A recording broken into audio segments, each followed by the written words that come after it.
สบายดีแฟนเพจทุกท่านวันนี้เขามีคอมพิวเตอร์อีกหน่วยหนึ่งมานำเสนอเป็น Samsung NP275 ECV อันนี้ใส่ CPU AMD E2 2000 RAM 4 GB ฮาร์ดดิสก์500 GB ขนาดจอ 14.0 นิ้วมีการ์ดจอ1 กิกการ์ดจอแยก1 กิกคีย์บอร์ดนี่เป็นภาษาอังกฤษเด้อคีย์บอร์ดเป็นภาษาอังกฤษเจ้า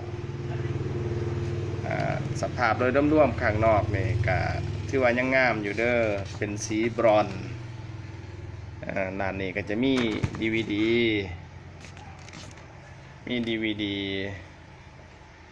แล้วก็มี USB 2.0 2 พอร์ตแล้วก็ข้างนี้ก็จะมีพอร์ต พอร์ต HDMI พอร์ตVGA แล้วก็ USB 2.0 1 พอร์ตแล้วก็มีพอร์ต LAN สายสากคู่เสียบหูฟังการ์ดรีดเดอร์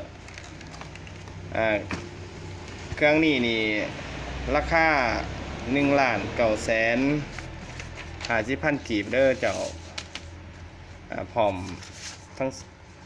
ส่งให้ทั่วประเทศลาวกันแม่นผู้ใดสนใจหรือจังใดก็สอบถามมาได้ที่แฟนเพจปานทิพย์หรือแซดมาหาที่เบอร์เก่า294923 9977 2454เอายินดีที่จะนำส่งให้ได้ทั่วประเทศลาวเด้อเจ้า